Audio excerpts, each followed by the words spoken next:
पंजाब के अंदर 20 अरकान का ग्रुप है और वो खुल के सामने आए हैं और वो कहते हैं कि यहाँ पर काम नहीं हो रहे, डिलीवर नहीं कर रहा सूबा, और चीफ मिनिस्टर का ऑफिस फुली एम्पावर्ड नहीं है। और ये वाज़ें सिर्फ आपको आपके सूबाई अरकान से सुनने में नहीं मिलेंगी, मरकज़ में आ जाएं यहाँ भी सुनने को मिलेंगी। आप इस्टेब्लिशमेंट से पूछें तो वो भी नाखुश और नालान नज़र आते हैं। क्या वजूहत हैं इसकी कि वहाँ पर बद इंतज़ामी के लिए बहुत ज़्यादा शिकायत है?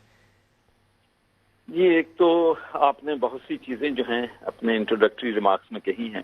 इसमें शक नहीं है कि पाकिस्तान तहरीक इंसाफ के सामने बहुत से बैन अल-अक़वामी चैलेंजेस हैं, बहुत से सूबों के चैलेंजेस हैं, जिनको निपटने के लिए जो कुछ भी मुमकिन है तहरीक इंसाफ की हुकूमत जो है उनको करने के लिए अपनी कोशिश जो है कर रही है। और पहले तो मैं ये कहना चाहता हूँ कि देखें, सबसे बड़ा मामला जो है हमारा मईशत का है।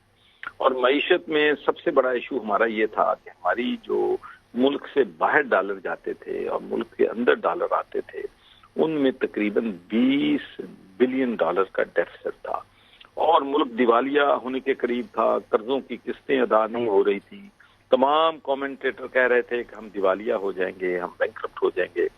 पहली बात तो यह है कि बड़ी कामयाबी के साथ इस बहरान का, इस चैलेंज का पाकिस्तान तहरीक इंसाफ